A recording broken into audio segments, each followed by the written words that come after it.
Good evening, ladies and gentlemen.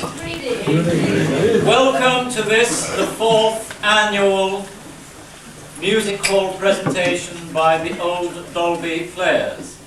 The first act tonight is based on VEVJ and is without a compare.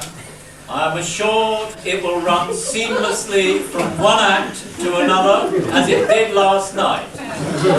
I'm very glad we've got the older people at the front because they can't throw things so well. So without more ado, let us bid a welcome to this evening's entertainment.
Could she do? Has anybody seen my girl?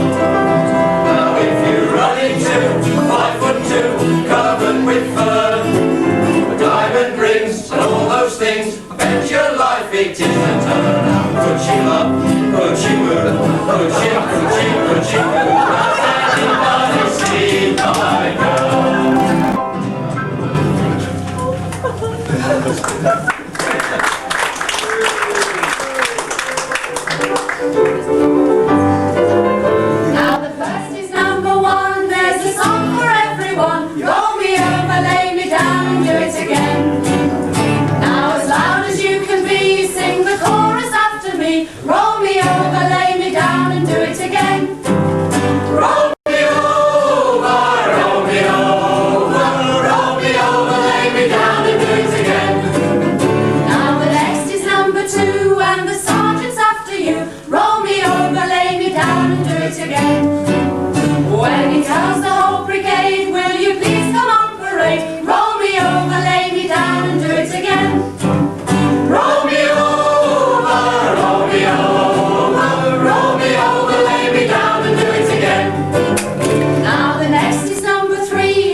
Famous Nelson touch. Roll me over, lay me down and do it again.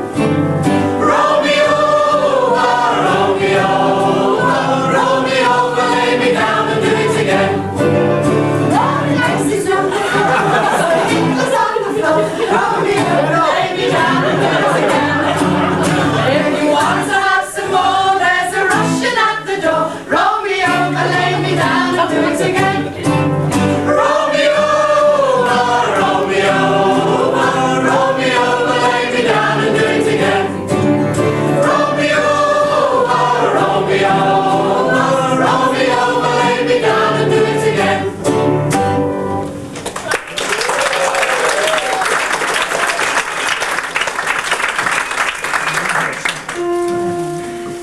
On a summer's afternoon, when the honeysuckles bloom, and old nature seemed at rest, 'neath a little rustic bar, mid the perfume of the flower, a maiden sat with the one she loved the best.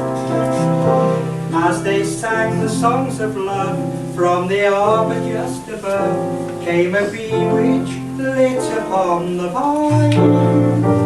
As it sipped the honeydew, they both vowed they would be true.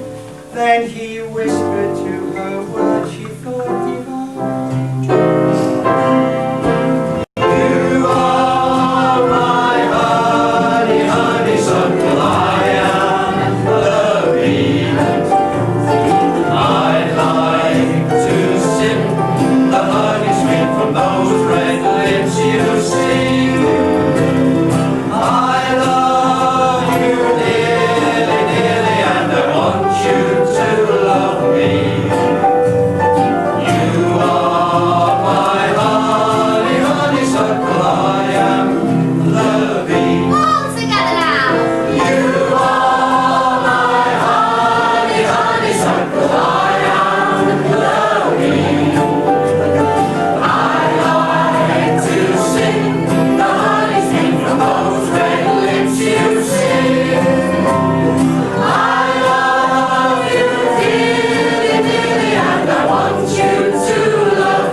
It's not generally known that the pianist is related to royalty. As soon as he's finished here, he'll be in the Queen's arm. I must ask you to please excuse the carrier bag, but the fact of the matter is Denise Tewson, the producer, what a lovely lady she is. She told me to say that actually. She said to me, Charlie, she said, you're not doing very much in this show. She said, I should nip down to Melton, get all my washing dry, so that I should look at my best when I do my big number in the second half. But never mind about the washing. You look like nice people, and I'd like to talk to you. And I'd like to ask you first of all a very simple question. Now, who can remember the war years? There's one honest person. Normally what I get is, which war? And I say, well, I don't mean the American Civil War or the Boer War. I mean the last big lot, 1939-45. So some of you may remember then, that's got long memories, a Sunday night when we got to Mars Bar and we cut it into slices. And it had to last all week. And on that same Sunday night, we got the news of the world and we cut it into squares. In front of me, aren't they? Just hang it on a nail down the garden. You know, I used to hate weekends. We had the John Bullen Illustrated in there at weekends. And then there was the blackout. What a lot the blackout was. You know, I used to go out, girls, some nights, and I didn't know where I'd finish up, and some nights I used to end up back home. And one night, because the Yanks were over here, one night I'm out in the blackout, I trod on a Yank, and the girl said, thank you very much. And my assistant in this act, the talented half of the act, she's all American, everything to do with America. She's all for America, American holidays. She even wears American knickers. One yank and they're off.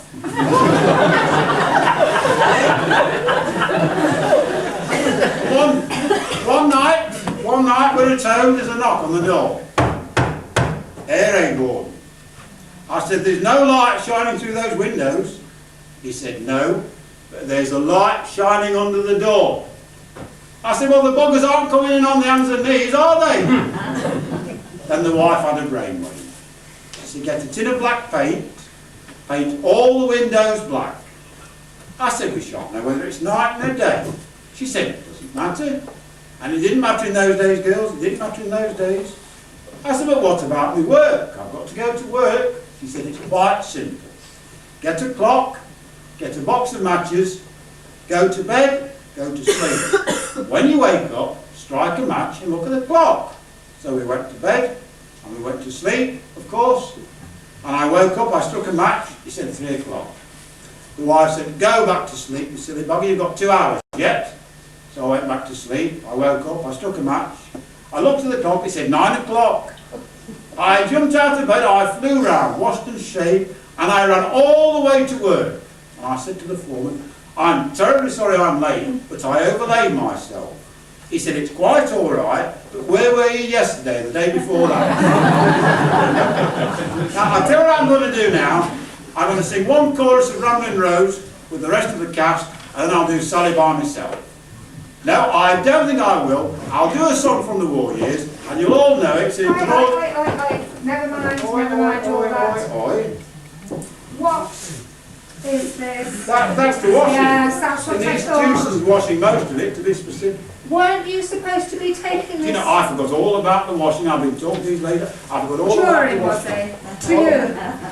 Forgot the washing? I forgot the washing. Right, well that's it then, you've had it. Just a minute, what do you mean, that's it, you've had it? You'll get the sack. Sacked? Sacked.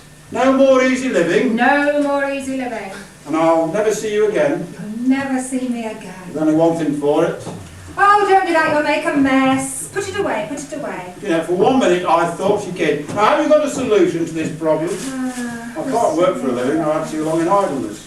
I'll have to think, let me see. Yep, it's quite warm in here. There's quite a lot of people in. I reckon if we give them each a piece of this and let them wave it about, it'll be like that. What an excellent idea! Yeah, I reckon so. So shall we do that? Oh yes, I Are bet you you in glad you agreement? came on. Okay. Yeah. You'll help, will you? Okay then. It's not like telling you, you can't switch it off. We're here. It's like Aladdin's cave, all memories. Memories. Right. First prize. It's a no. It's a no. One wave to drive them.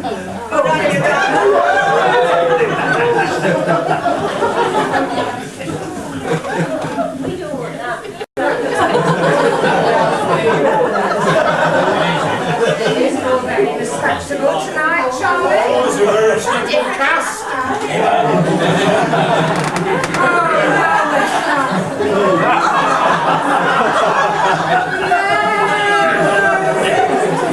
Oh, no, you couldn't.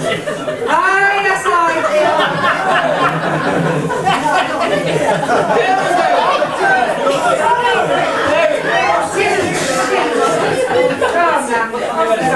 Now, You haven't got to watch the nasty programme, sing whatever you want to do.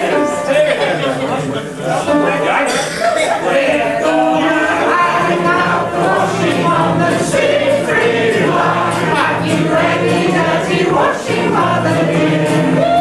We're gonna hang out washing on the sea-free line. And the washing day is dear.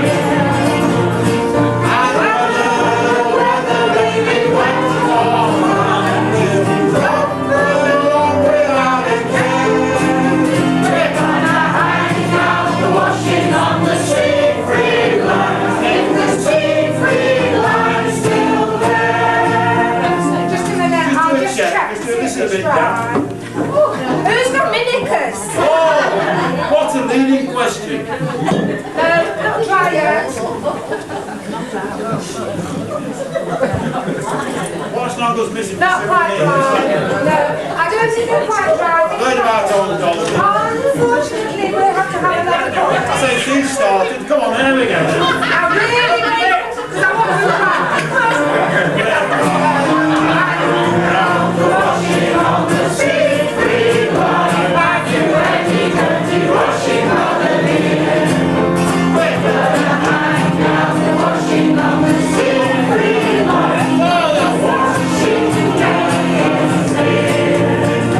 And whether baby wet or dry, we'll rock along without a care.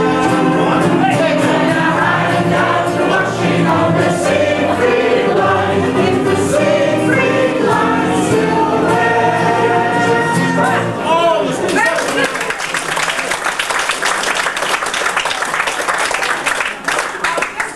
Knickers. Oh, thanks very much. I can wear them to go home. I shall treasure it all.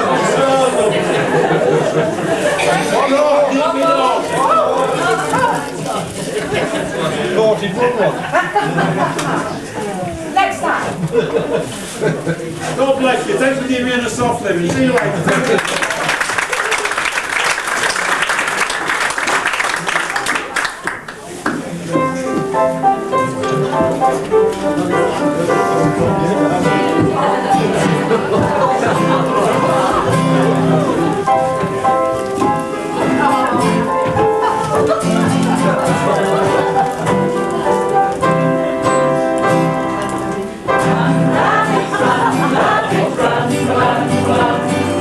Run,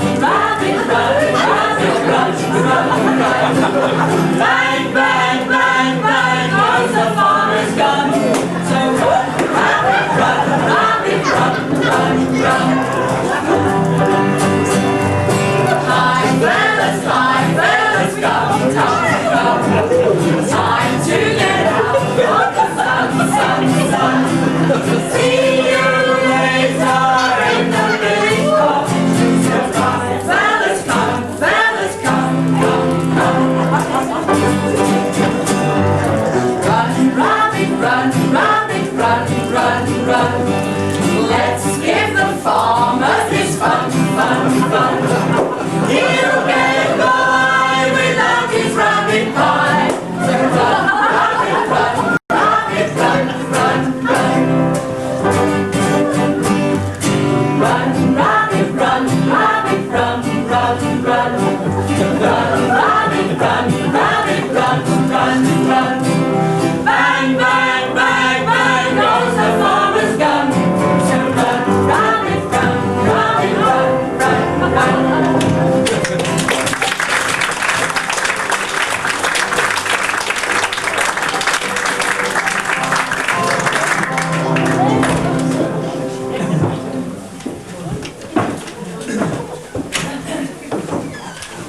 Photographs, memories.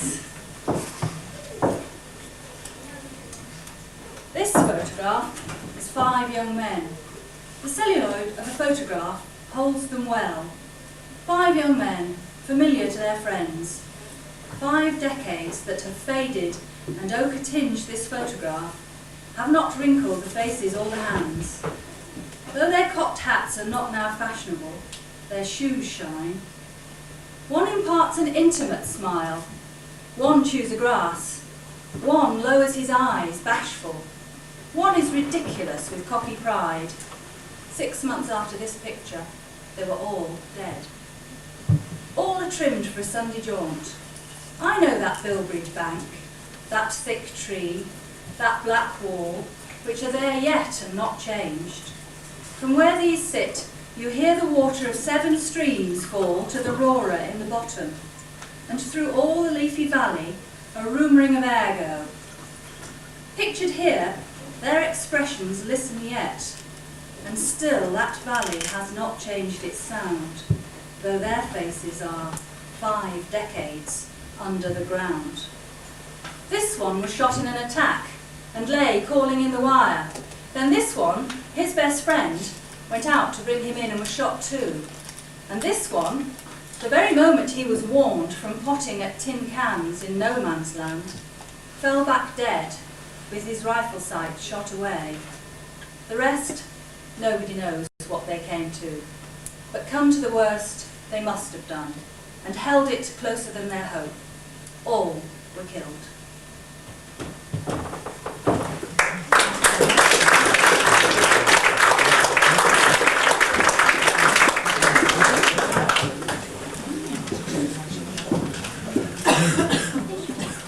Good evening.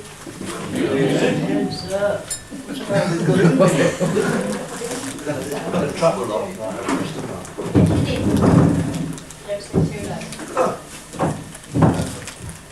I'm going to sing a little ditty, but there's a little story to it. It was written by a man called Charles Coder, who wrote Bank of Monte Carlo, Charara, Bondian. He was a Scotsman, but he was very popular in the London music halls.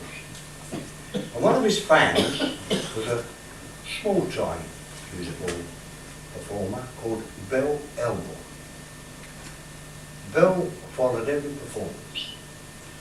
But on the night he was going to sing this song for the first time, he was there. And people started to, where's Bill? And that was the first night they ever started to look for Dr. Crippen. Bill Elmore was Mrs. Crippen. And that from then on, they searched for Crippen, and of course they found him, of course. But that is the story of this particular song. There we go, John. Strolling so happy down Bethnal Green, this young lad you might have seen, Perkins and I with his girl in between. Oh, what a surprise! Talking Scotland, I promised the Conservatives frank and free. Thompson got angry so speedily, all of a sudden he handed to me 2 lovely black eyes, 2 lovely black eyes. Oh, what a surprise! Oh, he could tell him and man he was wrong. 2 lovely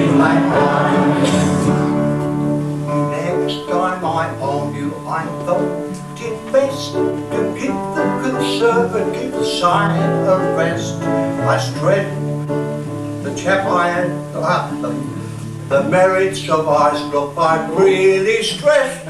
Oh, Bubbo, Bubbo. Oh, what a surprise. The chap I had met was a Tory true. Nothing the Liberals right could do. This was my share of that argument too. Two lovely black eyes. Two lovely black eyes. Oh, what a surprise. Only for Kelly Mary was two lovely black eyes.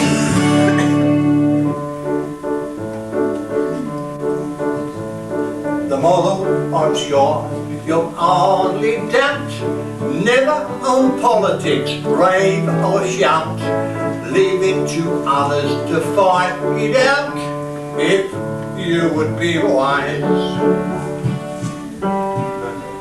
Better, far better it is to let Liberals and Tories alone, you bet, less you're anxious and willing to get two lovely black eyes. Two lovely black eyes. Oh, what a surprise. Only for telling that he was two lovely black eyes.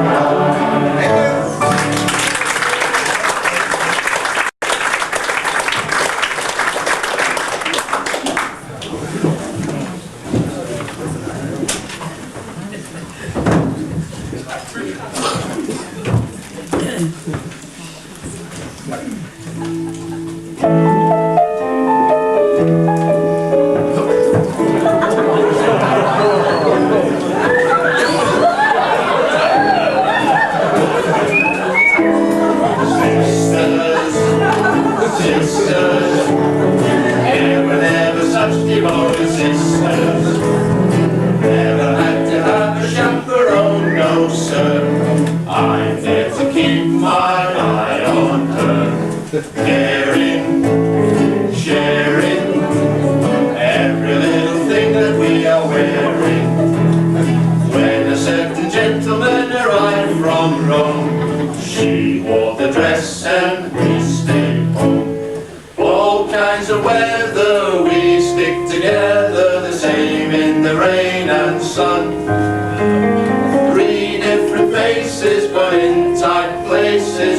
Between me and my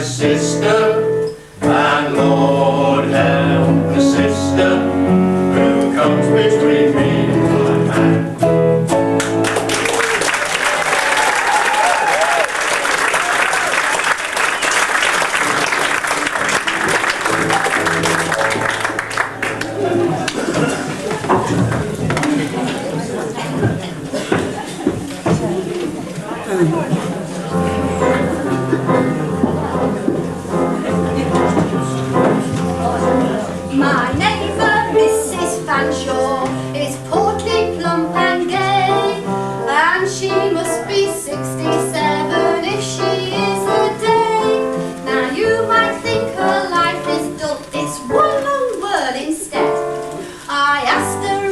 about it, and this is what she said.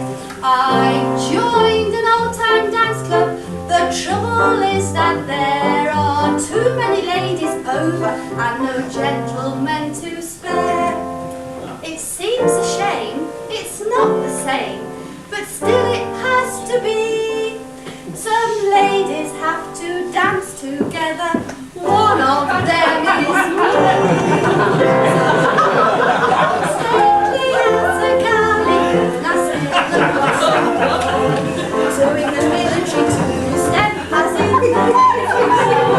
my gent is Mrs. Tiverton, who's light on her feet in spite of tipping the scales at 14 stones and being of medium height. So gay the band, so giddy the sack, full evening dress is a must. But the zest goes out of the beautiful walls when you dance it bust to bust. So stately as two galleons we sail across the floor, doing the waltz Belita as in the days of yore. My gent is Mrs. Tiverton and I am her lady fair. She bows to me ever so nicely and I curtsy to her with care. So gay the band, so giddy the sack, but it's not the same in the end. A lady is never a gentleman though she may be your booze as a friend. So stately as two galleons we sail across the floor, doing the dear old dances as in the days of yore. My gent is Mrs. Tiverton, she whirls me round and round. Though she manoeuvres me wonderfully well, I never get off the ground. So gay the band, so gay the sack.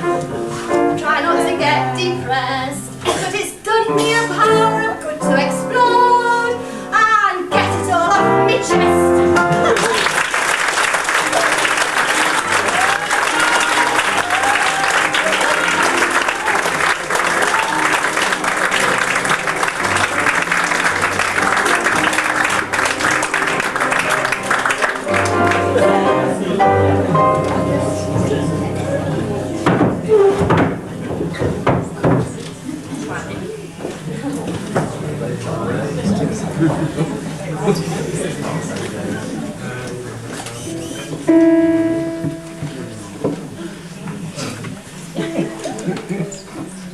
Underneath the lamplight by the barrack gate, darling, I remember the way you used to wait. Was there that you told me tenderly that you loved me? I'd always be a lily on the lamplight, my only Madeleine. Time would come for roll call, time for us to part. Darling, I'd caress you and press you to my heart. And then is that far off lantern light, I'd hold you tight, we'd kiss goodnight of the light, my own Lily Madeleine. Resting in a barrack just behind the light, even though we're parted, your lips so close to mine. And there where the lantern softly gleams, your sweet face seems to haunt my dreams, my lily on the lamplight, my own Lily Madeleine.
my missus looked at me and she said, "What good are you?"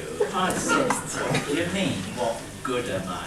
"Well," she said, you're too old for the army, you couldn't get into the navy and they wouldn't have you in there for, so what good are you?" I said, "I'll do something." She said, "What?" "How do I know? I'll have to think."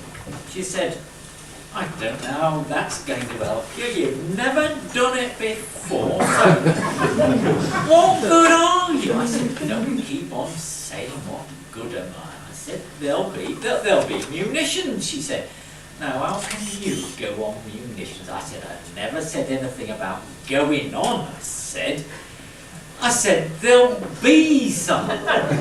"Well," she said, "all the young fellows will be getting called up." She said, "You'll have to go back to work."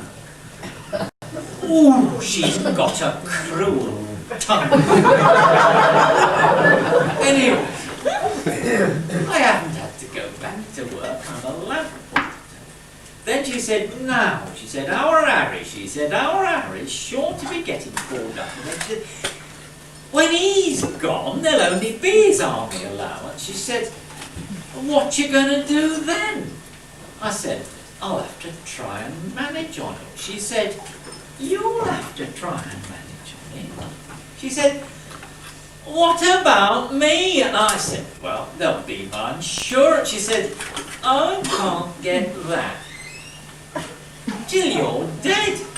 I said, "Well then, you'll have to wait." And she said, "Well, suppose I die first." I said, "Well then, you won't want it, but you can't reason she's no brains."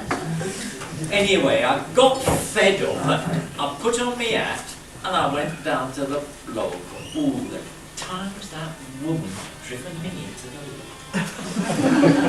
When I got there was a fella there. Ooh, he was tight as, I've never seen. Oh, he was tight. There's another fellow with him just as tight, and one of them was sitting at a table trying to fill in the form.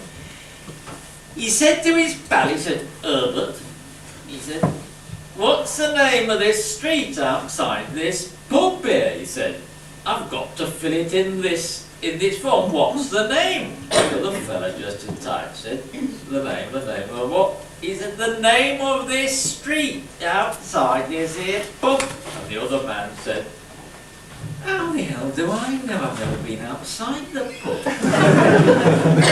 The first day I got my own guard uniform, got it on. I'm getting the trousers next week.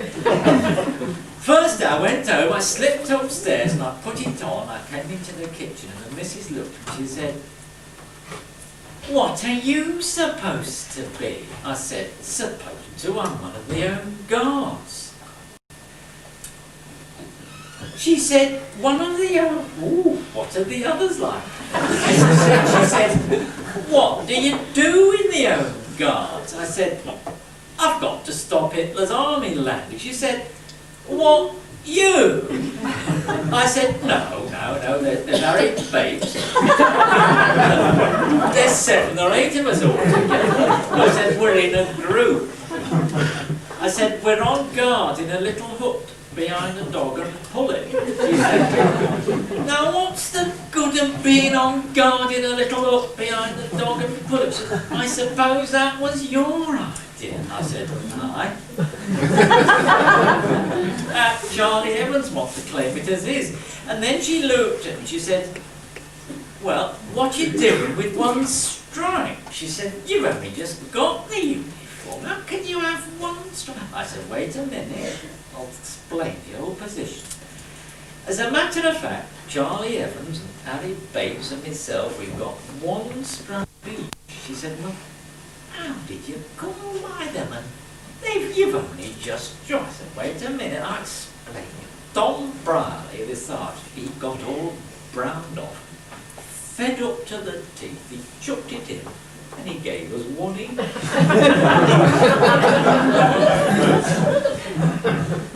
Yeah, she said, this morning, she said, "What are you supposed to be guarding?" I said, "Oh, don't start all that again." I said, "We're guarding the British sunshine regarding all the millions of men, women and children, millions of them, and you. She said, oh, then you're on our side. I said, well, of course I'm on our. Well, she said, I think we'd be a damn sight better off if you were on the other side. She said, do you know this is Hitler? Have you ever... Do I know? I said, no, don't talk rubbish, Rita. Do I know Hitler? How would I know Hitler? I'm not even in the paint business. Well, she said, how are you going to know which is in if they do land? I said, well, I've got a tongue in my head at the time. Oh, it's no good trying to reason anyway. Oh, good gracious me, look at the time. I must be going. I should have been on guard hours ago. They'll be looking for me. I've left the old coast exposed.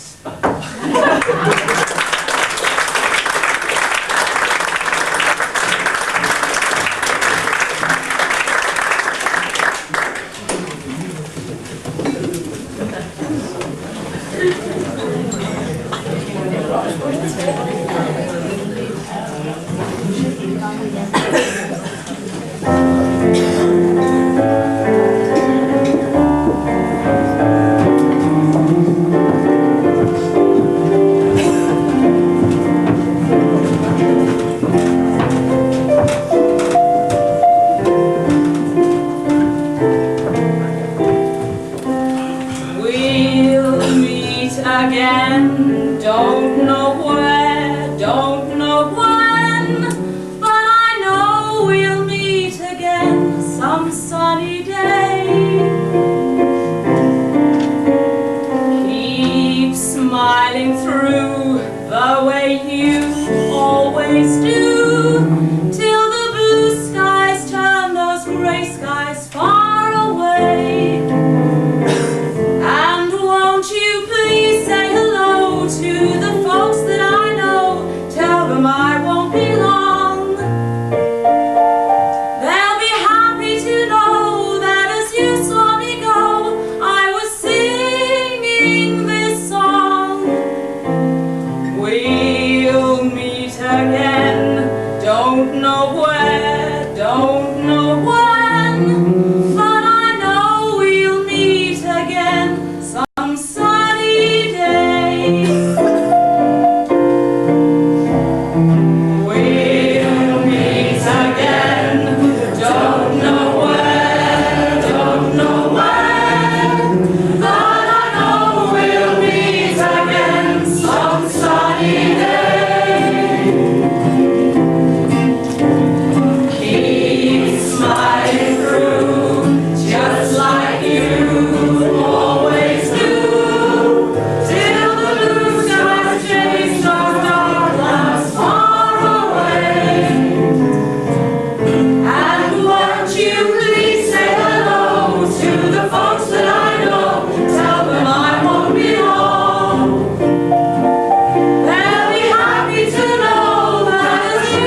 firm beginning. Let's see if your voices will hold out towards the end. Now, from the far edges of Galway, in the west coast of Ireland, where the bits fall into the sea and the next part is America, please welcome it's Seamus O'Riordan McGillicuddy himself.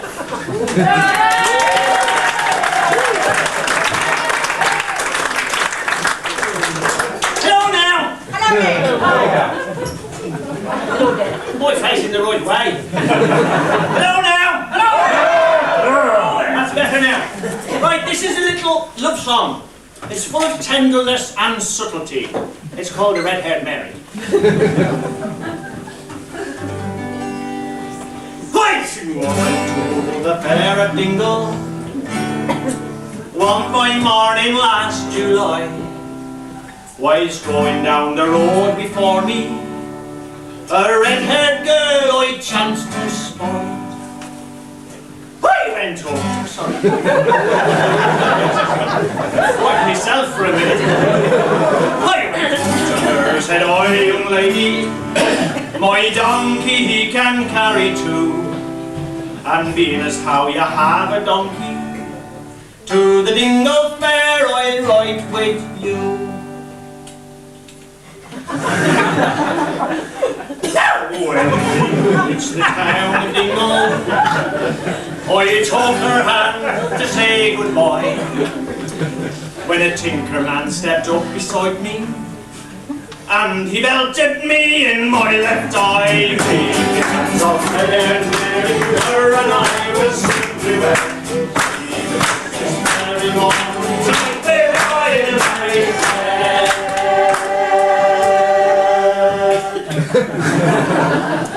This is supposed to be full of tenderness and subtlety. There's people here tapping their bloody feet. But never mind, put the chorus up, we'll have a sing-song.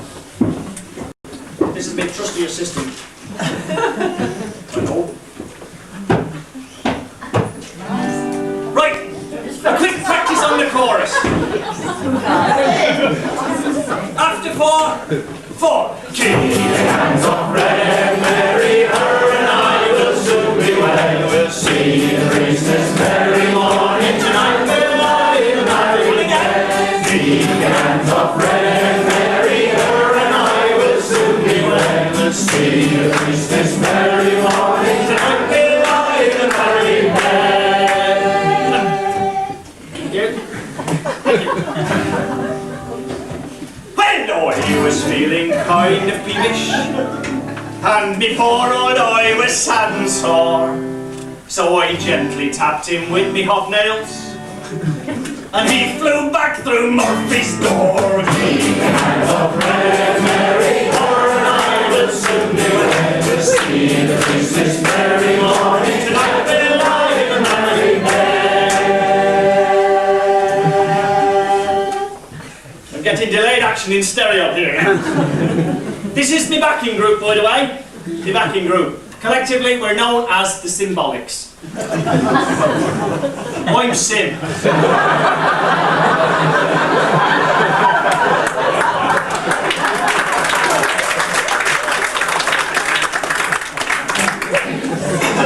policeman came around the corner, and he told me I had broke the law.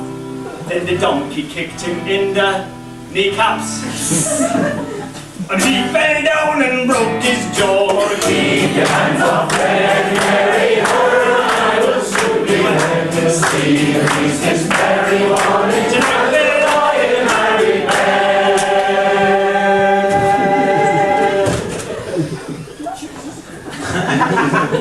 That's my auntie there. You can tell we know. She's always trying to get some of the limelight. She blocks out most of it.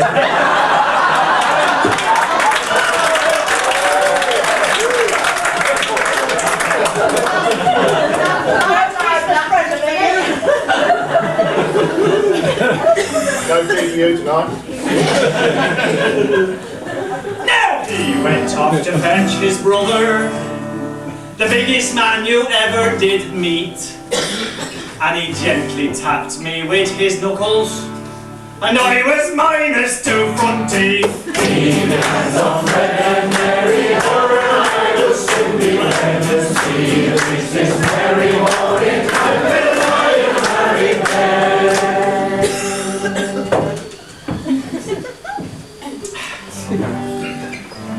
Where's your Uncle Ken? He's run off to bloody Birmingham. With all the rest of the Irishmen. Now the red-haired girl, she kept on smiling. I'll go with you, young man, she said. We'll forget the priest this very morning, and tonight we'll lie in Murphy's shed. Hands on Red and Mary, her and I will soon be wed. We'll see the feast this merry morning, tonight we'll lie in married bed.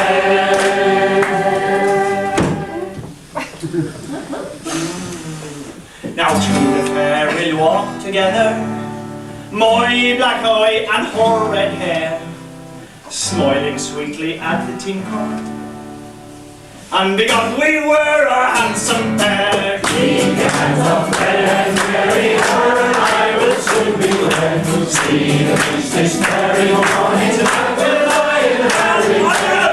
Keep your hands on Red and Mary, her and I will soon be wed. We'll see the feast this merry morning, tonight we'll lie in married bed. Keep your hands on Red and Mary, her and I will soon be wed. We'll see the feast this merry morning, tonight we'll lie in married bed.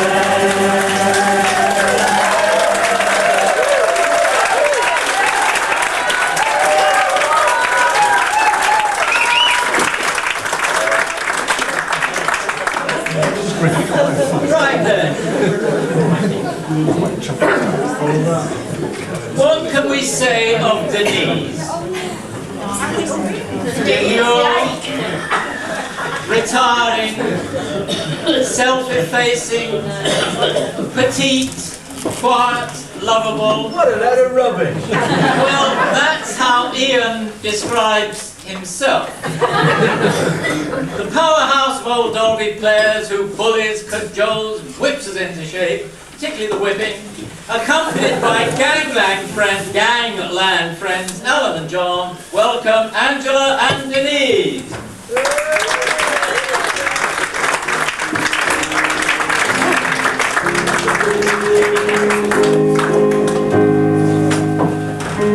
French are glad to die for love. They delight in fighting duels, but I prefer a man who lives and gives expensive jewels. A kiss on the hand may be quite continental, but diamonds are a girl's best friend. A kiss may be grand, but it won't pay the rental on your humble flat, or help you at the Odmh. Men on road as girls grow old, and we all lose our charms in the end. But square girdles, pear-shaped, these rocks won't lose their shape. Diamonds are a girl's best friend. A well-conducted rendezvous makes a maiden's heart beat quicker. But when that rendezvous is through, these stones won't lose their flicker. There may come a time when a lass needs a lawyer, but diamonds are a girl's best friend.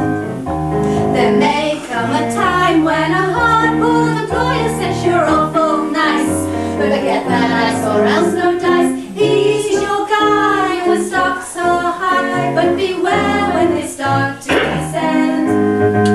It's then that those louses go back to their spouses. Diamonds are a girl's best friend. Diamonds, diamonds, diamonds are a girl's best friend.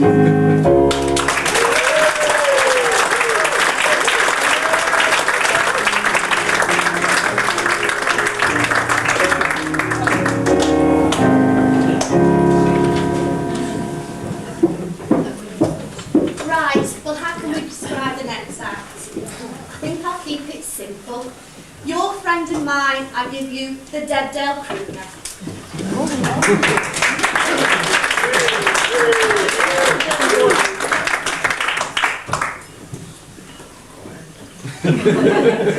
Now, it says on the programme, Adrian Brunny sings.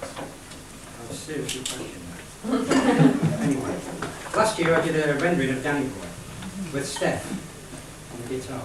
Unfortunately, I couldn't afford Steph this year. So I'll have to sing it on my own. Okay? Now, my mum come last night. She sat in the front row and she bawled all the way through. I'm really filling up, you know, so I don't want to do that tonight. Okay? But what I do want you to do, I want you to join me all the way through. I'm going to do this. That's your cue. Notice it.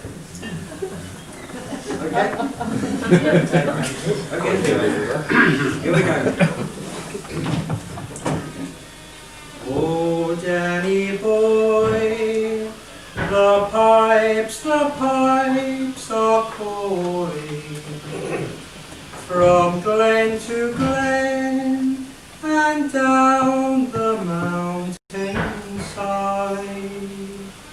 The summer's gone and all the roses falling.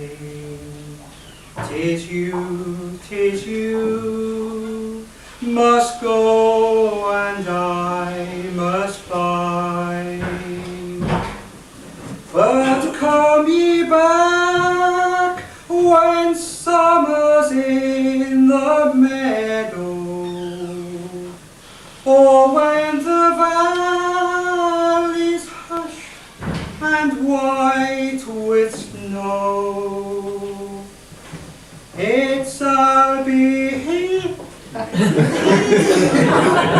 sunshine or in shadows.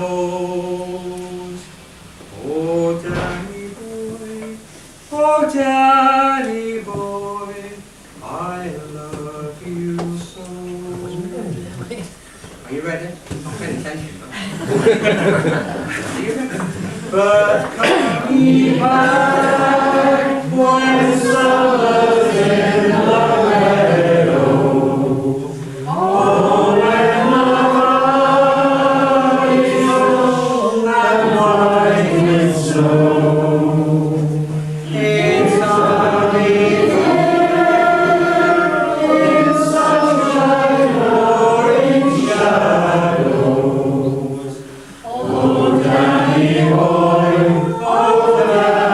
boy, I love you so. Thank you.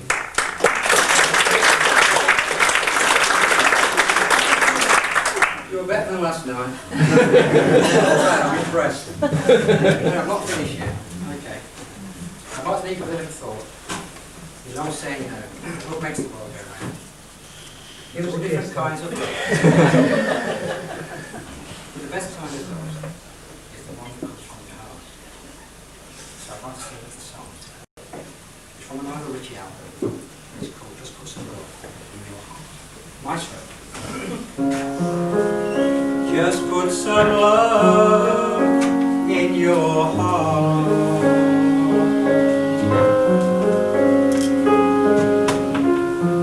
and all of your troubles will someday soon all depart. In the world,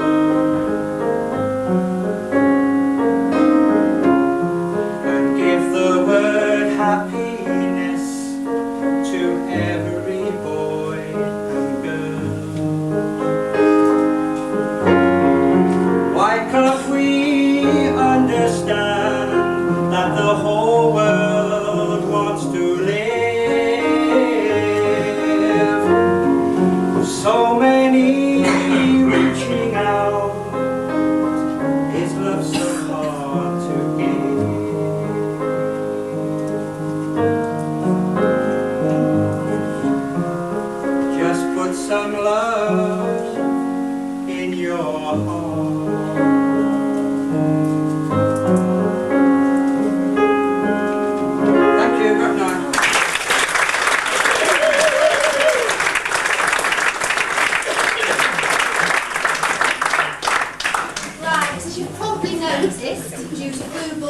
viruses and everything else that's going around, there have been a few last-minute changes to the programme, and also we've had to repeat a couple of items from last year.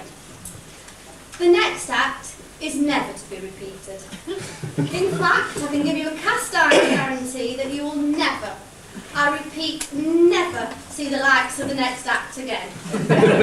Ladies and gentlemen, I give you Sir Harry Lauder.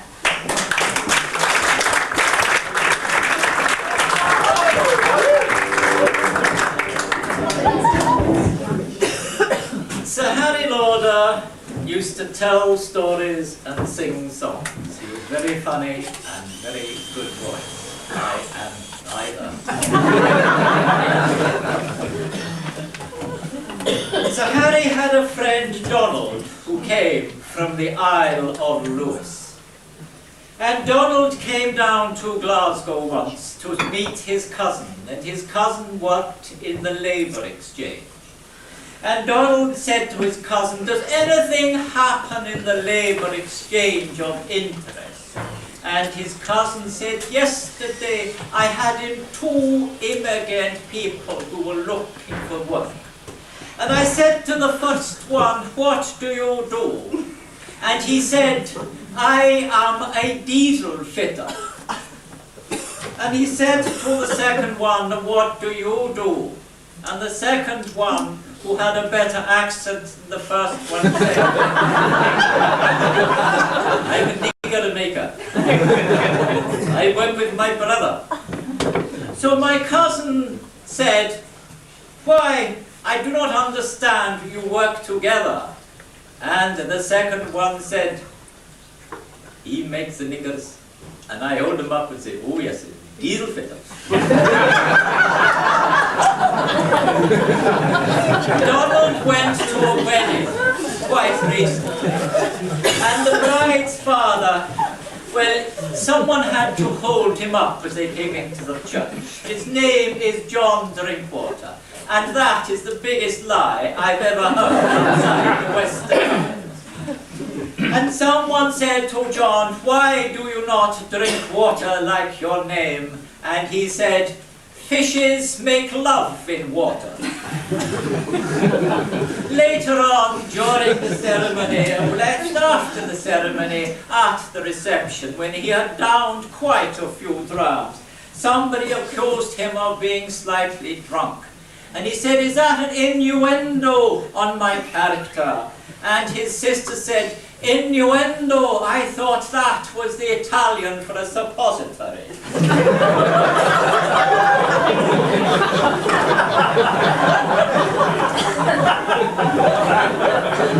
Donald has lots of stories in his life, but the one he does like to recount more than often is of the occasion a team of Welsh people came up to play football in Stornoway. And to his great surprise, because Donald is Donald MacLeod, and there are mostly Donald MacLeods on the Isle of Lewis, and they said, "What are the names of the team?" And they said, "They are all called David Davis. They come from a little Welsh village called Llangrannog. It is a funny part of the world this way." And Donald said, "How do you differentiate them if they are all David Davises?" And the captain of the team, who was very Welsh, said, "In Wales, if you are called David, you can also be called Di, and that helps us. Because, you see, the man who runs the clothes shop, that is Divest. And the one who can't make up his mind is Dilemma. And the one who works in the woods, chopping things down, is Dialogue. Or even Dialogue. And the one who works alongside the road is Diverge.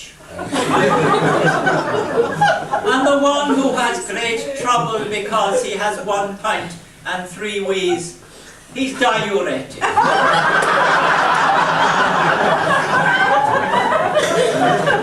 Sir Harry Lorna used to say, if you can't sing, you can I whistle. And if you can't whistle, you can I tap your feet. So you know what you're in for now.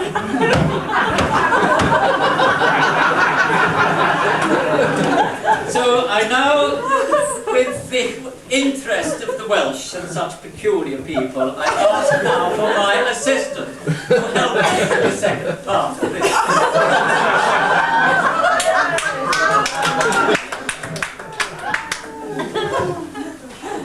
One of the songs he used to sing was a very simple one. You're not getting this out of him until he's finished the whiskey. Last night we forgot to put water in it. Just a wee dark and Doris. Maestro, please. Just a wee dark and Doris. Just a wee inlet's all. Just a wee dark and Doris. A 40 gang of war. There's a wee wifey waiting and a wee man at bed. Leaving say it's a property moving. When you're already dead. Another of his favourite songs was Roaming in the Gloaming. Just done. Right. Come on, John Roaming in the gloaming on the money banks of Clyde. Roaming in the gloaming with a lassie by your side. When the sun has gone to rest, that's the time that I love best. Oh, it's lovely roaming in the gloaming. All together now. Roaming in the gloaming on the muddy banks of Clyde. Roaming in the gloaming with the lassie by your side. When the sun has gone to rest, that's the time that I love best. Oh, it's lovely roaming in the gloaming. Another of the songs that he made famous and he wrote himself was I Love a Lassie. Watch this face.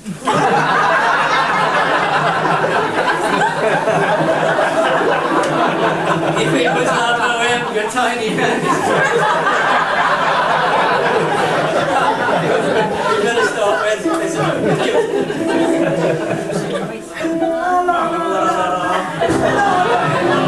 lassie, a bonny Highland lassie, she's as pure as the lily in the dell.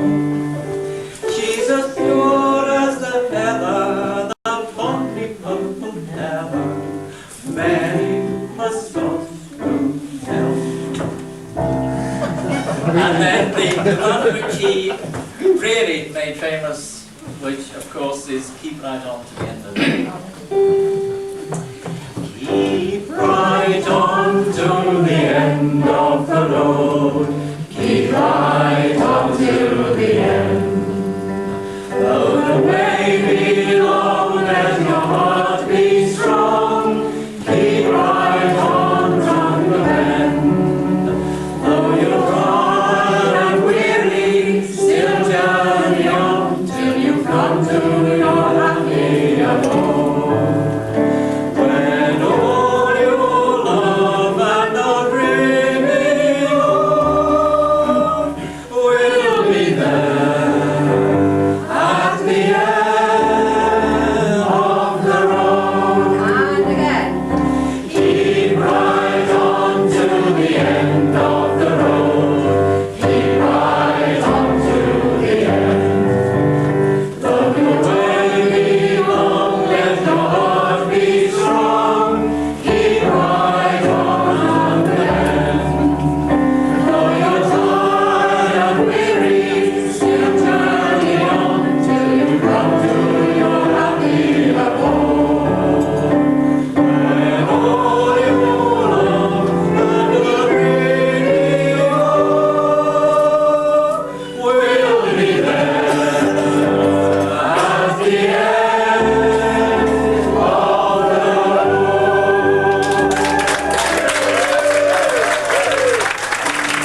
That's what's called a sigh of relief. Now, change to the programme. By popular demand, we have a return of Master Stefan with a youthful problem.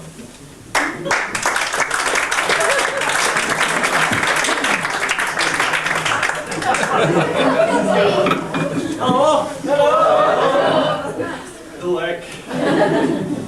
This is a little song called The Bogeyman.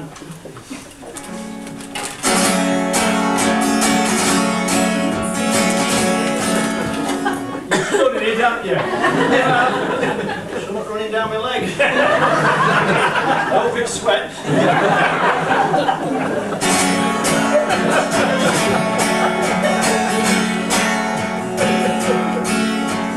My mum told me that the bogeyman would come someday and take me away. My mum told me that he really would. If I wasn't good, she'd tell him that he could. Then one night he chased me.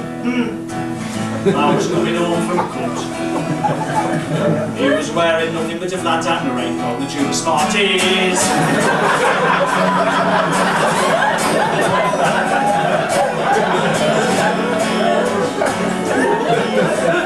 My gran told me if I looked in the mirror, the devil had come and I'd have to run. And he'd follow me round and he'd take me down far underground and I'd never be found. Then one night I looked in the mirror and the devil he'd come in. But he looked just like the bloke was caught in our Maury.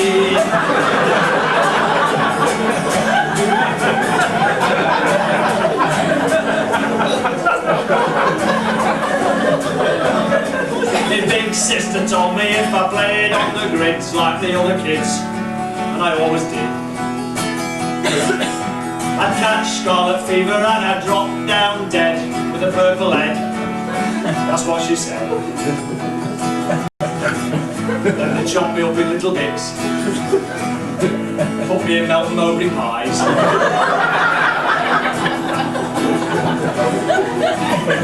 Sell me blood to the bloke, what makes black pudding?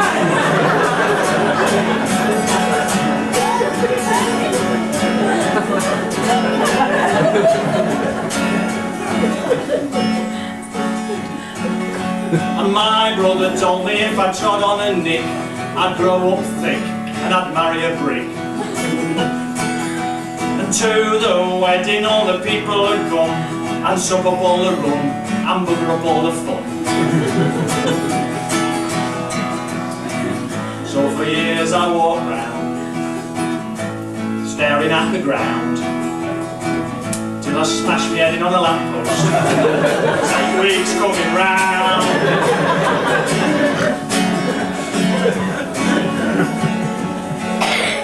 You'd have to follow me around, wouldn't you?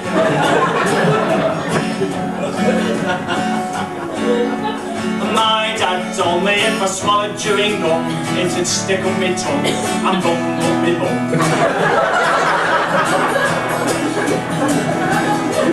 And I'd get fatter and fatter and I'd go off pop and wouldn't stop, overshot.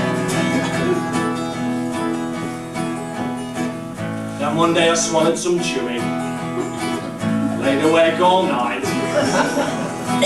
waiting to walk back and blow the house down.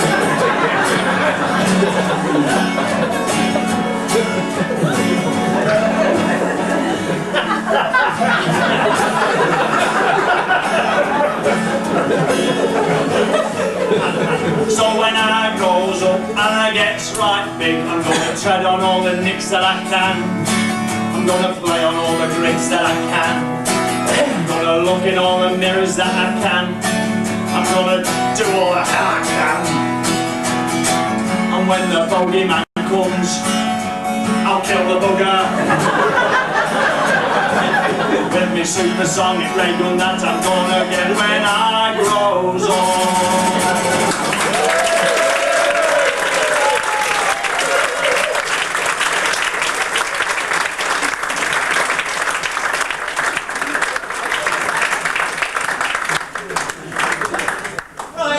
ladies and gentlemen. Now, a guest appearance from the Royal.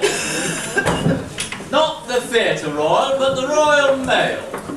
Nottingham's answer to Postman Pat, Charlie Hollingworth and Val.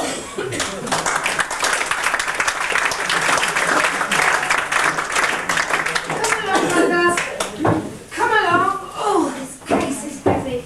Come along.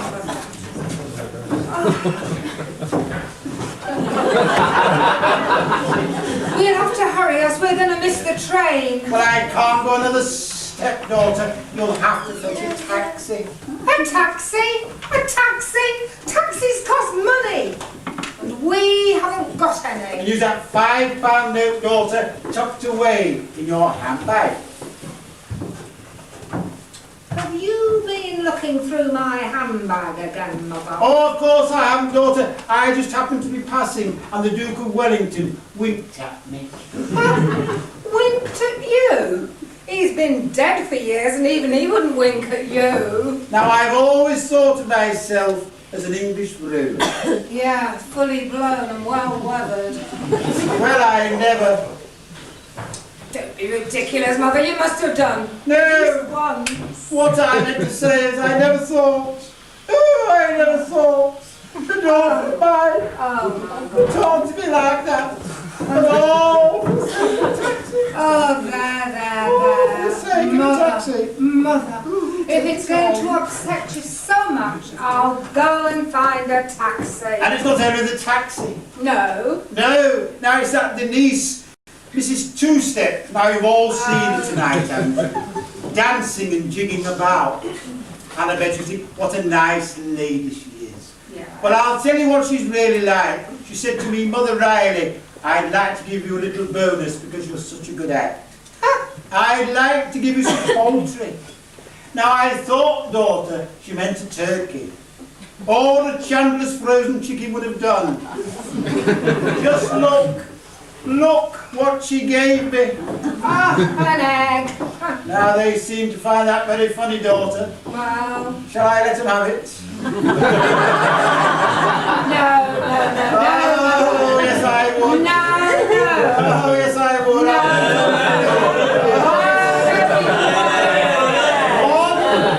1, 2, plus. Oh, there she is. You get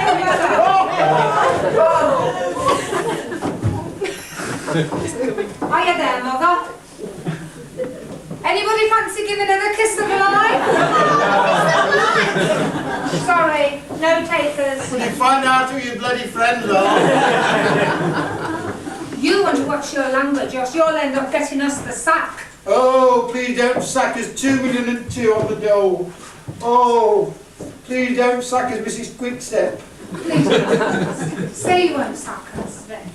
Oh, all right. We're okay. Thank you very much. Goodbye, Mrs. Quickstep. Yes, we're not sacked, Mother, despite your appalling performance. Now, you stand there. I'll stand here. Look after that. I'll look after that. I will go and get a taxi. Yes, you fix the taxi. Goodbye, daughter. And behave yourself. Oh, I when will, I'm gone. daughter. Goodbye, daughter. Goodbye, and Sam fairly and the soldiers farewell. Pardon? Oh, I said I don't feel at all well. Oh, I say, a Bosca. You won't get too far without a cat deer or a bucket encouraging them to throw money in. Oh, I say, have they gone? Old Dalby's answer to the clothes show. Mail order on legs. Just you behave yourself while I'm gone, Mother. Well, I have got some money. And I hide it. Oh, yes. I hide it up here. And you know she never thinks to look there. No.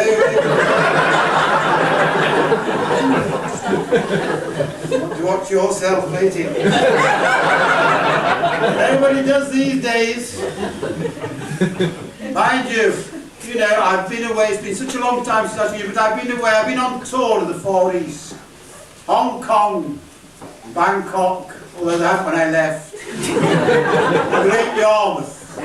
And I got over the phone's ring, so I picked it up. I said, hello. And And the boy said, hello, Mother Riley. This is Mrs. Tewson. I said, I haven't got one son, never mind two. She said, no, no. She said, you remember me. I'm the Queen of Music Hall.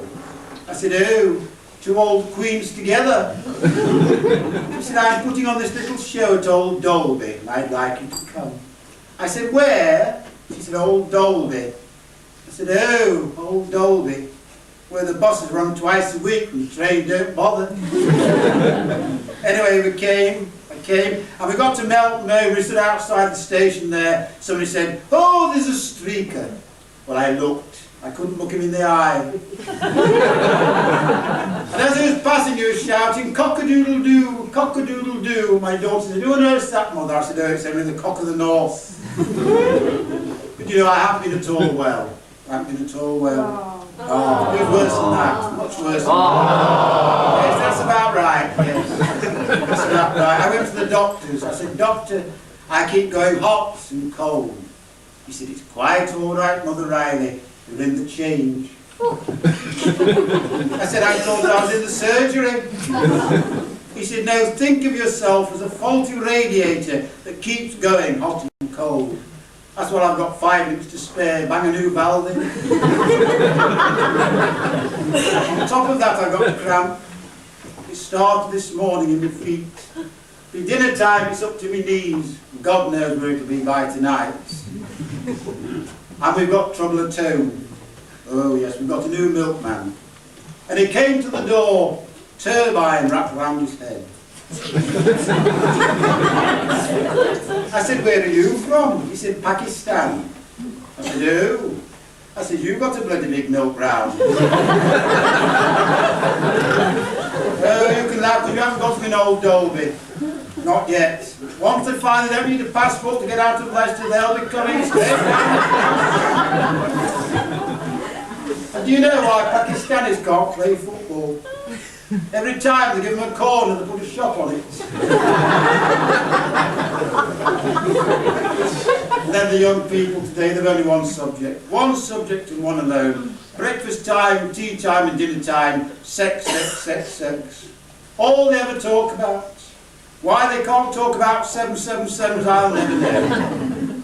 And take my sister Ethel. My God, I wish somebody would. 15 children. I said to Ethel, I said, enough's enough, you've had your share. She said, oh, I know that. I know that, she said, it's my deaf aid. I said, what on earth's your deaf aid got to do with it? She said, well, my bird. She said, now you know my bird. She said, every night we get to bed and he says, you going to sleep or what? And I say, what? Taxi. Oh, well, I can't come now, daughter, because I'm talking to all these nice people and I wouldn't know what to say to them. Well, why didn't you just say cheerio? Now that sounds like the cue for a song. It does. Well, I'll ask this nice busker to play for you. Cheerio, everyone, cheerio. It seems as though it is time we must go.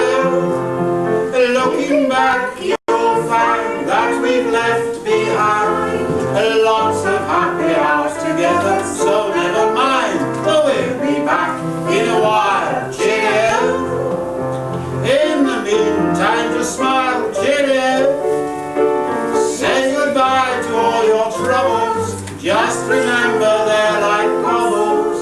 Cheerio, everyone. Cheerio.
Now then, two members of the Alauda Arvensis family.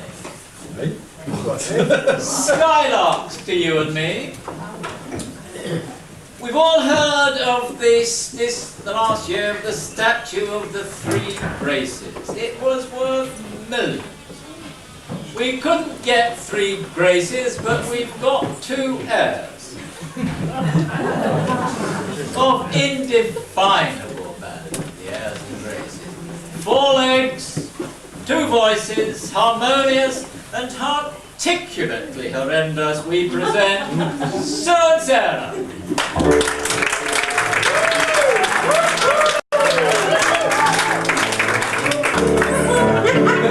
There's a little ditty they're singing in the city, especially when they're in on the gin or the beer. If you've got the patience, your own imaginations will tell you just exactly what you want to hear. Oh papa, that's how it goes. Oh papa, everyone knows. They all suppose what they want to suppose when they hear oh papa. Little Percy Snodgrass would often have the odd glass, especially when he thought that nobody would see. Sing the quiet and dream with the girl on his knee. Oh papa, that's how it goes. Oh papa, everyone knows. What is the cause of his red shiny nose? Could it be on papa? Pretty little Sally goes walking down the alley, displays her little ankles to all of the men. You can see her garters, but not for free and gratis.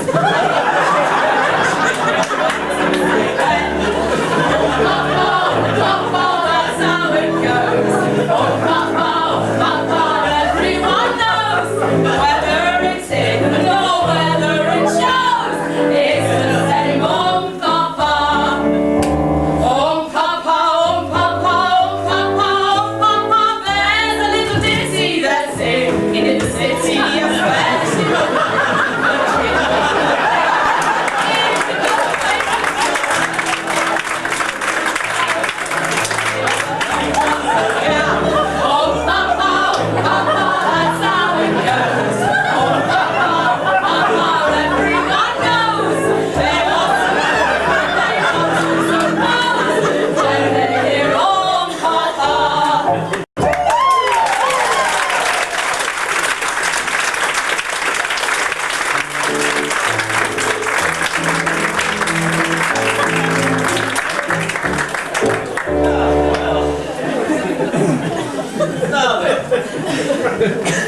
From the far distances of Queensway, one half of the renowned family of hoofers, terpsichorean troubadours, mellifluous songsmiths, the Bendolls, the Rendolls, the Mendolls, the Sendolls, in her tender loving care, Florence Gale in the night role, we present Linda.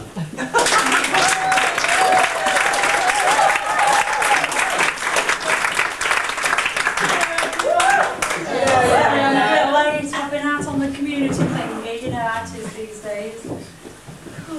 Are you all well? Yes. I said, are you all well? Yes. No deathbed. Right, I've just got one call left to make in this village. I won't keep you. I'm sorry to interrupt you. Mr. David Ayres has got to check up on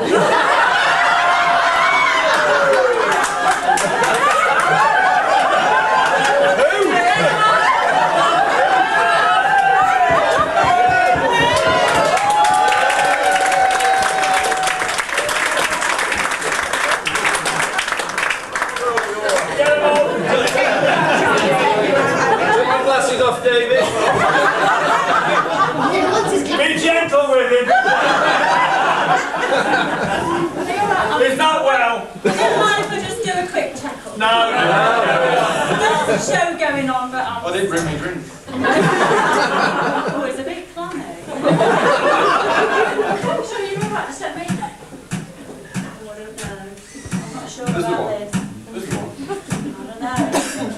Just hang on a second while I just get I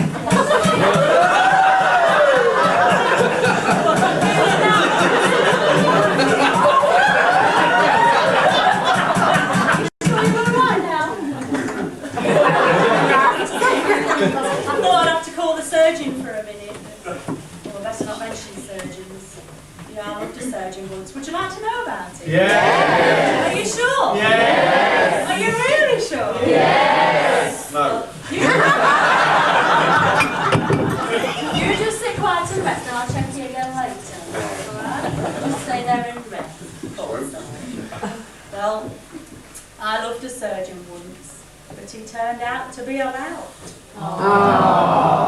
To start off, it was tricky getting him to take me out. He said that bits of people he'd taken out quite often, but never had he taken out a person. I asked him back for coffee. He came, but he wasn't keen, and then he peered all round the bedroom to make sure that it was clean. Well, I lay in bed and waited as I sipped my coffee cup.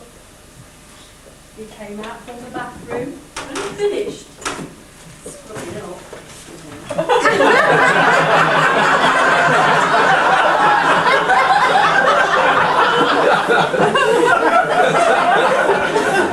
I caught my breath. No girl expects to see the man she loves. In back to front pyjamas and a pair of rubber gloves.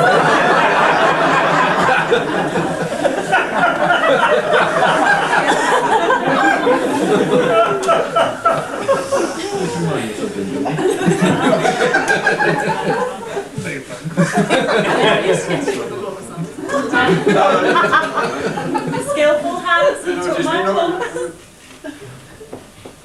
He listened to my heart. You don't He didn't seem particularly desperate to start.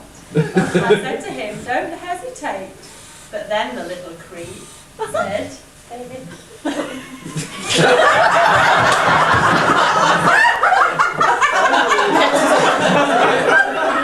I'm sorry, but I can't begin until you've gone to sleep. I turned my back on him, but I must have nodded off.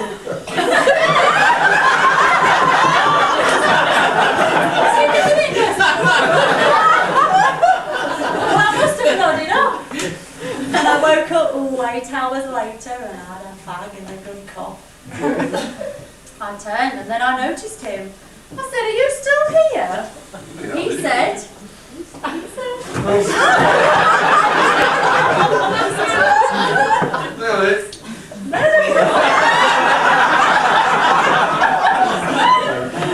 and he said, yes, and last night's operation, I may say, was a success. get out, I cried. Go, get out of my sight. At least nobody else knows what a fool I was last night. With that, the surgeon smiled and said,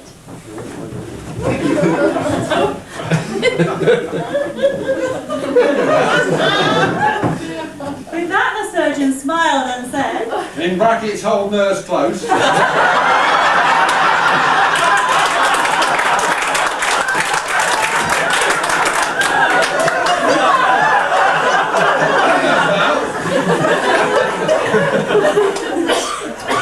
That's where you're wrong, my friend.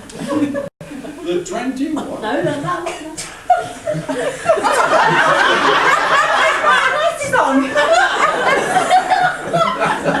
I wouldn't say that here. There's another one up here.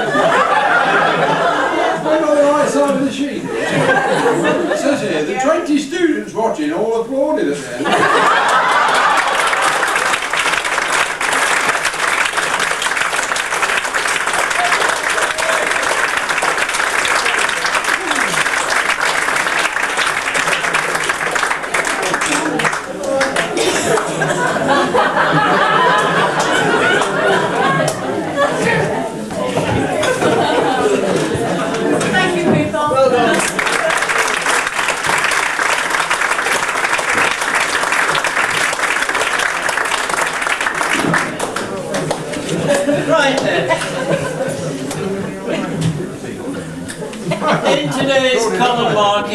entente cordiale is a misnomer for this mob. The only cordial they like is in pint pots, and their entente or intent is filthy. Direct from the sleazy quarter Montmartre at vast expense to our tonight's company, through the hole under the channel, some old don't doubt of. Chirac's other answer to the nuclear bomb, I give you members of the French constabulary.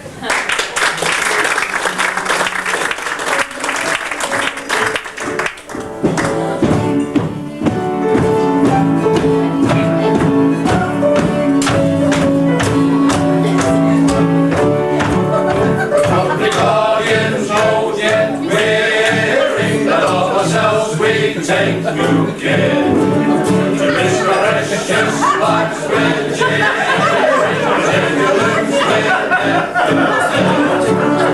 When we meet a helpless woman, little boys that do no harm, we run them in, we run them in, we show them we're the old gendarmes.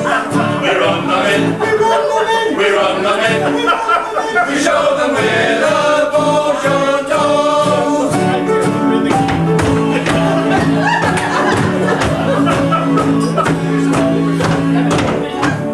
Sometimes our duty's extramural, the little butterflies we chase.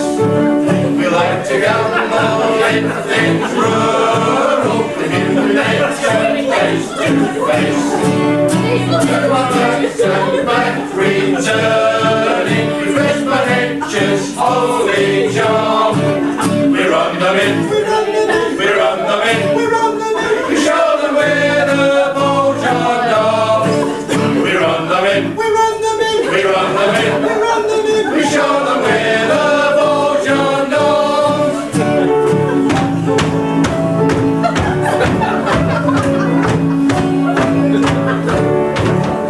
Gentlemen will make a riot and punch each other's heads at night.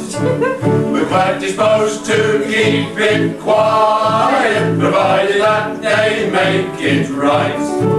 But if they do not seem to see it or give to us our proper terms, we run them in, we run them in, we run them in, we run them in. We show them we're the beaux gendarmes.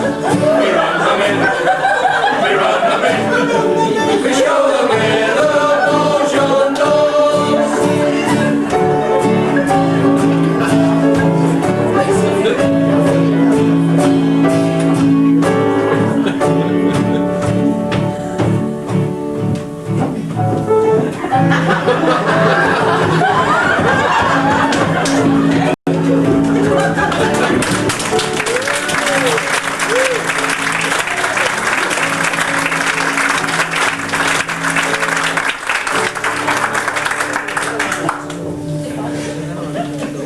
Now, ladies and gentlemen, by popular demand, at no expense spared, is he looking round?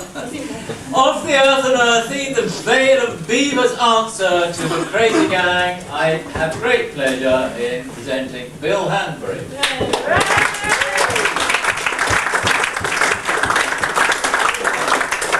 Hello! Hello! Is anybody in? There's somebody had a pee there. Didn't expect me to stand on that here, Mr. Chairman. Say, isn't this different to last year? Got another pallet.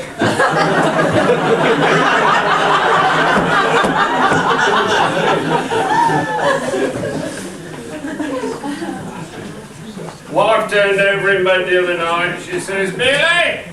I says, what is it, Simon? She says, I'm seeing another man. I says, rub your eyes then.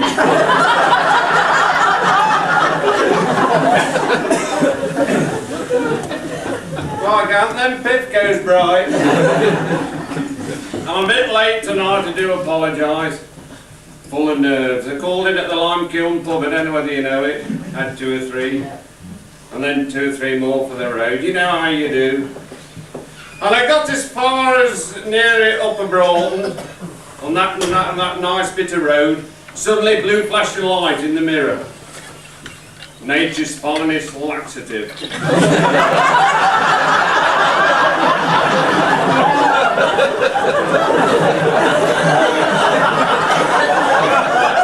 on, get yourself a new starting. Two of them pulled me up in Upper Broughton. The young one got out, the old one always stays in the car. You went round that bend a bit quick, didn't you? Well, it says dangerous corner, so I thought I'd get round it.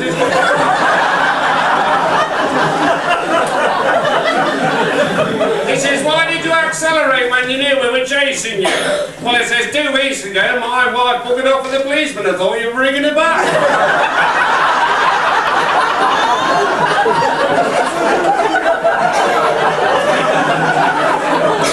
It says, didn't you see the sign? It says, of course it did. He says, what did it say? It says, pick your own potatoes.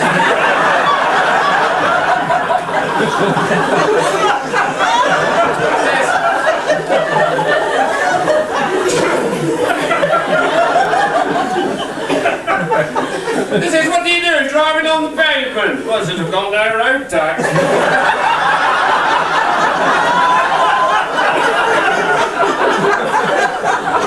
He says, what's in your boot? Says before. He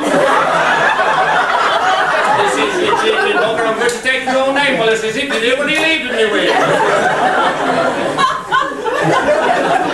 says, I'm going to give you a ticket. Says, is it a raffle? He says, it's a sort of 3 more of these and you've got a bloody bicycle.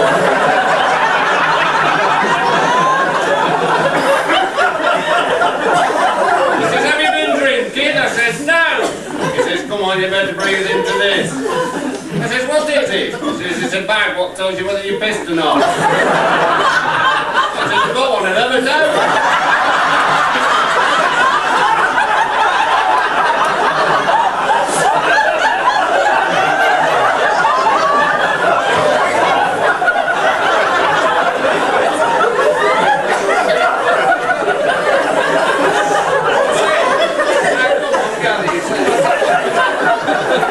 What do you think of this?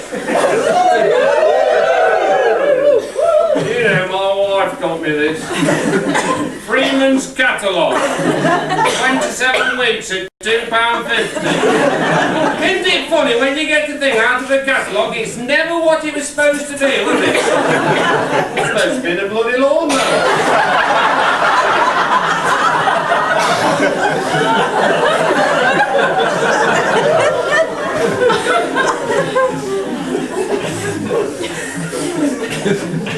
Come off the ball, family.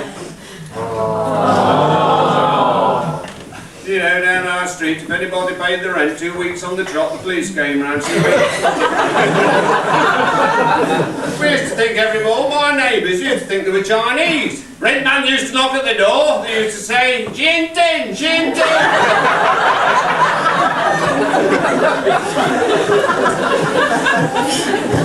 Well, when I finished that, I ain't got the two yet.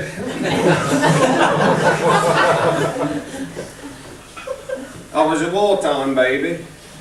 My mother surrendered. My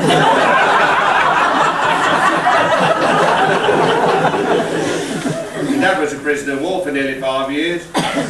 Put him in Lincoln prison for not going. Medical officer of health came round and said, what's the matter with you? My dad says, I've got one leg shorter than the other. Says, it doesn't matter where you're going, the battlefield's uneven. In the army, give him a gun. Saved the lives of 300 men straight away. Shot the cook. Then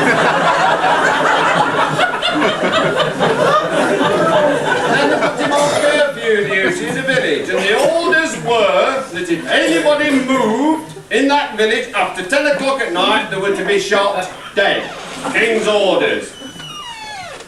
Quarter to 10, an old fella came out of the tap room of the Cock and Pullet, got on his bike, cycled up the main street, whistling his head up, and my dad shot him straight through the ear hole. Dead. The sergeant says, bloody hell, what the hell have you done that before it's only 10:15? My dad says I know, but where he lives, he'd have never made it.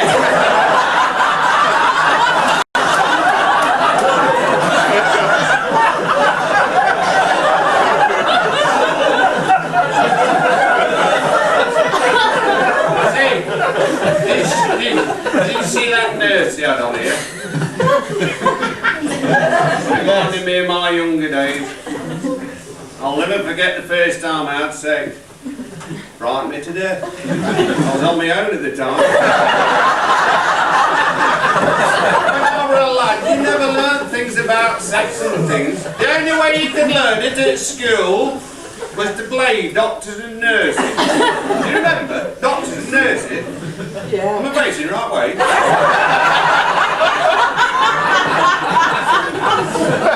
I used to play doctors and nurses. Well, I never learned a bloody thing. I had to be the ambulance driver.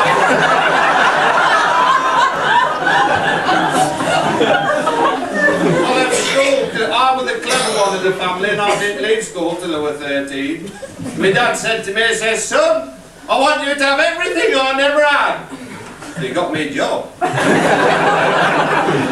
Down the pit. Mind you, I had to leave school because of the teacher. Lad sitting next to me burst out laughing because she bent down to pick the chalk up. She got one of them there miniskirts on. She says, what are you laughing at? She says, please miss, I've just seen your garters. Says, you rude little boy. You're going to stand in the corner for 1 hour. Well, when I heard that, I put my satchel on my shoulders, I put my cap on and I'm just walking out. She says, where are you going? I says, well please miss, you've just told little Jimmy Sproggett to go and stand in the corner for 1 hour for seeing your garters. After what I've seen, I think my school days are over.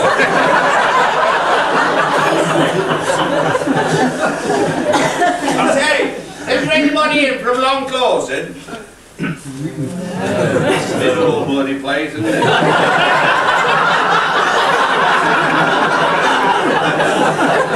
Long Clawson was the place that I first had my experience of love. My first girlfriend, I met her at a dance in Nottingham. I says, being a gentleman like, I says, can I see you home?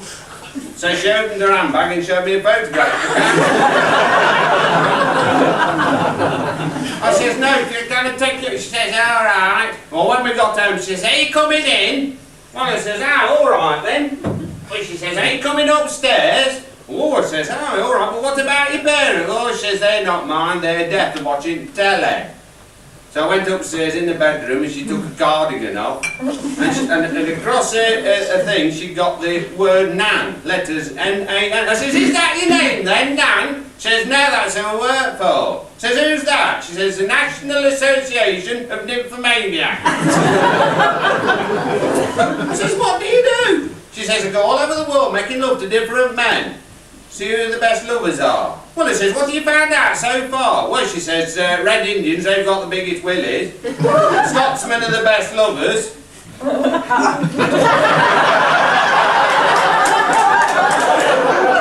She says, what's your name? I says, Tonto McTaggart.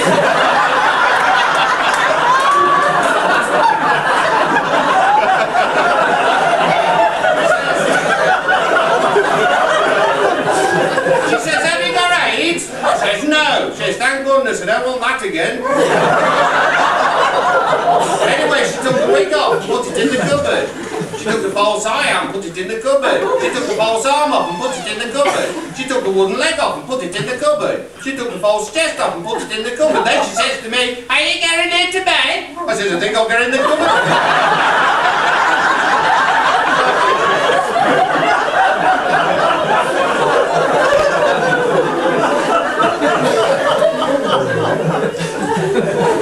And then I met the wife. 18.5 stone. She thought she was the art of fashion, she was wearing a G-rope.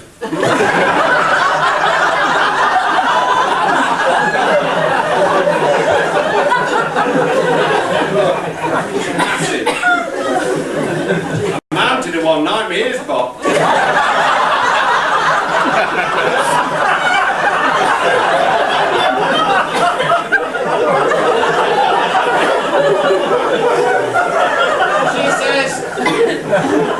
She says, you're slow tonight, aren't you? Like a frog on a bike pump. I said, I can't think of anybody. Mind you, I knew I wasn't doing very well when I felt the ashtray on my back.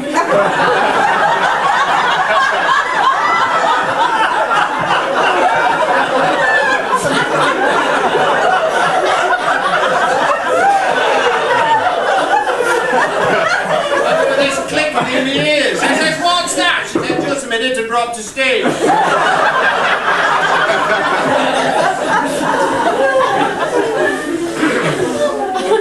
Then you've got a mother-in-law, haven't you? She never stops. She's always ringing me up. She rang me up the other night. She says, hey, you. Because that's how she calls me. She says, how long does it think it lasts in a deep freeze? I says, I don't know, 5 or 6 months. Why? Well, she says, it's funny, I put one in last night, it's dead this morning. She says, you'll have to come round, I've got trouble with the vandals again. I said, what's the matter? Oh, you have to come round. So I went round and they're all dressed up. She says, are you going out? I says, yes. Well, she says, have you got your clean underwear on in case you get run over? I mean, I ask you. Now, I don't know how you lot feel. But if I was met with a 24-wheel juggernaut lorry or a double-decker bus running out of control, I could not guarantee my underwear if it came.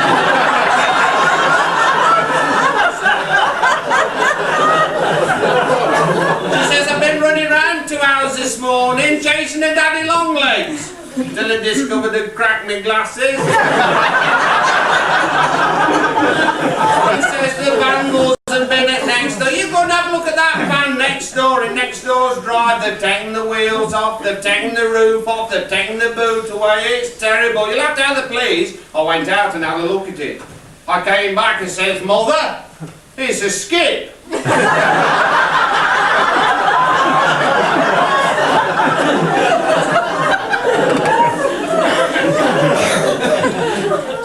Well, how's business then? Not very good, is it? Fella had been at an engineering works for 25 years. His mate says, how you going on then? He says, not too bad. He says, how long have you been married? He says, 20 years. He says, how's your love life? He says, it's about non-existent. Oh, he says, you want to spice it up a bit. He says, try something different. Oh, he says, not with my wife. Oh, no, she won't have any of that kinky sex. Oh, he says, no, it's not kinky sex. You want to try the latest thing, the wheelbarrow position. Oh, he says, I don't know, she's very funny about things like that. What do you do? Well, he says, you want to get it. You know, there's half a dozen women now, they've got a bloody pen out and a note.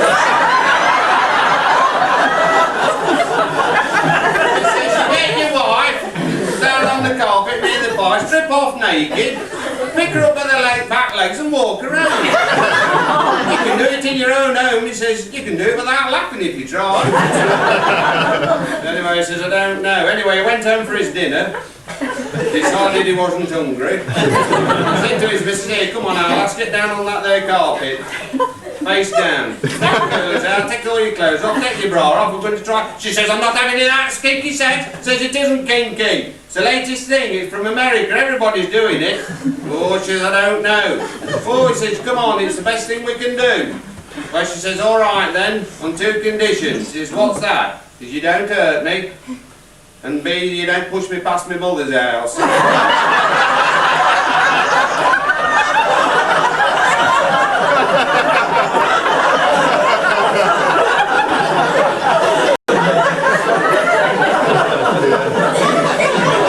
Mind you, I've not been very well. I said to the missus the other night, we're in bed, I says, get the torch, just shine down the bed here, there's something wrong. So she switched it on. Both had a good luck for a start. She said, oh, I don't know, you better go to the doctor with that. So I went down to the doctor at the Cropple Bishop, I don't know whether you know it, and I got in there to a lady doctor. She says, what do you want? Oh, I says, I can't tell you, it's embarrassing. She says, what's the matter? Well, I said, I've got trouble with my old man. Bring him in, I'll have a word.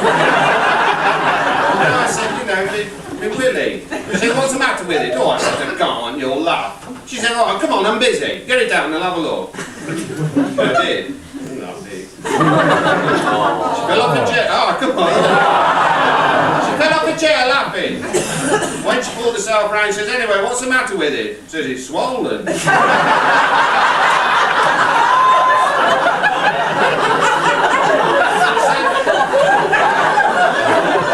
I was told this was a Jewish do. Sent me into the Queen's Medical Centre, so all while of a queue, more than in this room. Have you been? Oh, it's terrible, isn't it? They got screens up and there were a doctor behind one. I sat in here, you could hear what was going on. He was telling, says, I've got the results of your test, Mr. Jenkins. Says, some good news and some bad news. Says, what's the bad news, doctor? Well, he says, you've got full-blown AIDS and galloping consumption. Well, what's the good news then? He says, you're suffering from senile dementia. You'll forget about it in 10 minutes. Anyway, the emergency came in. Fella came in and the sawmill had his ear chopped off and it was all mangled up so they couldn't stitch it on. So they shouted to him, do you really need an ear? He said, I wear glasses, of course we need a Well, he says, you look here because we've got an ear bank. So we'll just get down and see what they've got. We came back, he says, well, you're unfortunate, we've got 47 right ears, but no left ear. But the surgeon says, the thing to do, we'll nip down to the slaughterhouse and get the pig's ear. And so he says, I'm not having a bloody pig's ear. Long pointed hairy thing. Oh, he says, no, it won't be like that. They'll trim it up. So we had this thing sewn on. We got him on, sewn it on. It looks fantastic. Anyway, pleased with it. So they said, well, just try your hearing. So they put a big set of earphones on, played him some music, took them off. Well, he says, well, it's all right in my right ear, but in this pig's ear, I've got some crackling.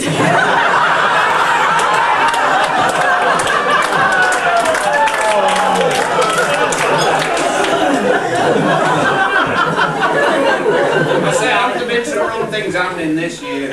Hey, like Fred West, evil bugger, wasn't he? When he were in prison, he was being sponsored by JCB.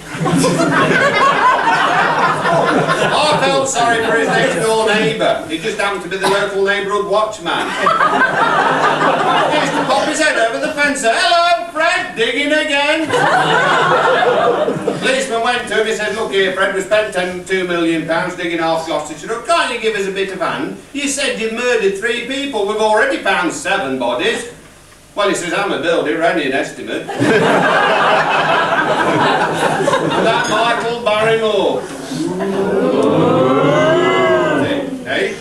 I don't think I could be gay. I mean, I couldn't have men rejecting me as well as women.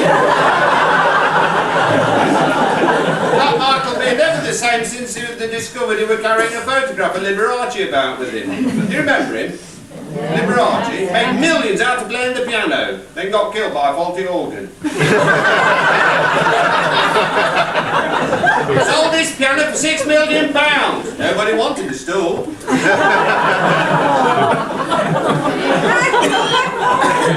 Bury him face down, you know those sorts. Mates can recognise it.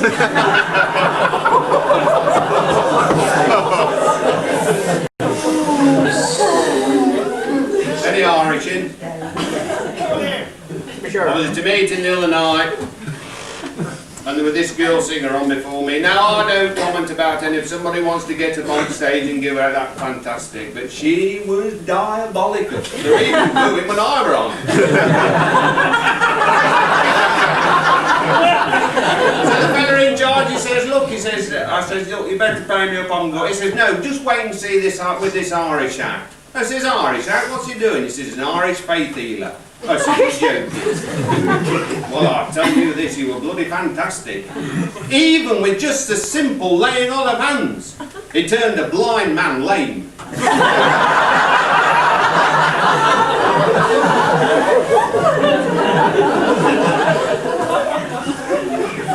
One or two yawning. Not be going. There is this couple from Netherbrawn, little old couple. Well, in the 70s, went up to heaven, and St. Peter opened the gates. He says, is it Mr. and Mrs. Jenkins from Netherbrawn? He says, it is. He says, come on in, you're in paradise. So they went in and they looked around and couldn't believe what they'd seen. And St. Peter says, now look, he says, you can have everything you want. He said, now do you want a house or a bungalow? Well, she says we've lived in her house all our lives, and what with him with his arthritis and couldn't get up this stairway, we think we'd like a bungalow. She says, we'll have a bungalow. See if it's all mounted. Well, we went to Chapel St Leonard's one day, wasn't very nice, so I think we'll have a mounted view. She said, a mountain and field view. He says, you've got a double garage, your vegetables are all in the garden, deep freeze full of meat, you've got everything. He said, I'll leave you now for a week, and if there's anything else you want, I'll come back in a week, and you shall have it. So off St Peter went, and they stood in this here living room of this bungalow, in silence, and she looked around, she said, Harold, isn't it marvellous to think that there was never ever want anything else, forever? And he turned to her and says, yeah, daft old bugger. Oh, she says, what did you say that for? Well, he says, if it hadn't been for you and them bloody vitamin pills, we could have had this 20 years ago.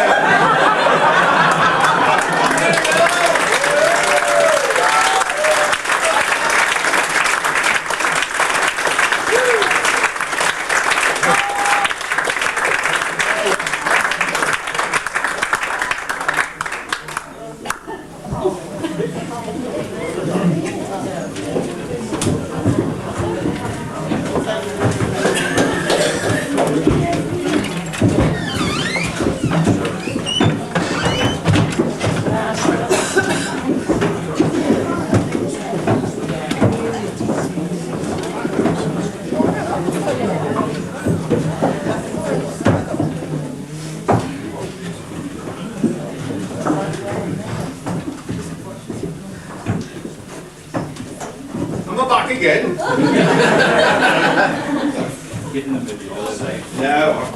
I've got to nip to the gents in a minute. I've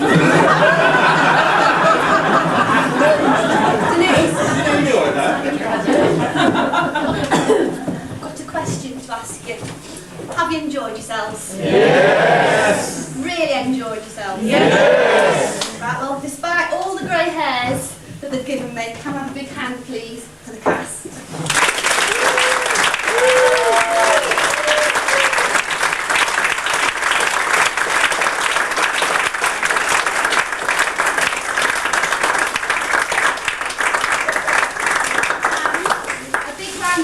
For our pianist, Mr. John Best. Yeah.